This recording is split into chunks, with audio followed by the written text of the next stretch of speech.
সুপ্রিয় শিক্ষার্থী, আসসালামু আলাইকুম।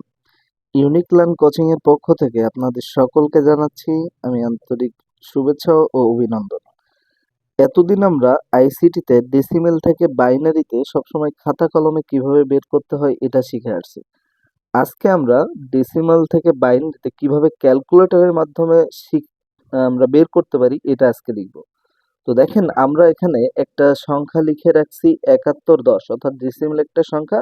এটাকে কিভাবে আমরা বাইনারি মানে রূপান্তর করতে পারবো, এই জন্য আমরা ক্যালকুলেটরে আগে প্রথমে আমাদের ডেসিমাল থেকে বাইনারিতে নিতে হলে আমাদের মোড অপশনের মাধ্যমে মোডে দুইবার ক্লিক করব। ১, ২, দুইটা ক্লিক করার পরে দেখেন আমরা বেস মোডে নিয়ে আসবো। বেস মোডে আনতে গেলে আমাকে ৩ প্রেস করতে হবে। তো ৩-এ চাপ দিব। দেওয়ার পরে দেখেন আমাদের হচ্ছে ডেসিমালের বেস মোড চলে আসছে। এখন আমাদের ডেসিমাল সংখ্যা আছে কত? ৭১। এই ৭১কে আমাদের বাইনারি মানে নিতে হবে।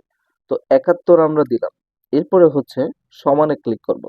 ক্লিক করার পরে এখন আমাদের এইটাকে হচ্ছে আপনার বিনে, অর্থাৎ বাইনারি মোডে নিতে গেলে এই যে বিন উপরে দেখেন লগ, এই লগের উপরে দেখেন বিন লেখা আছে, এই বিনে হচ্ছে ক্লিক করতে হবে। বিনে ক্লিক করার সাথে সাথে আমাদের বাইনারি মান চলে আসবে। সবাইকে ধন্যবাদ। আসসালামু আলাইকুম।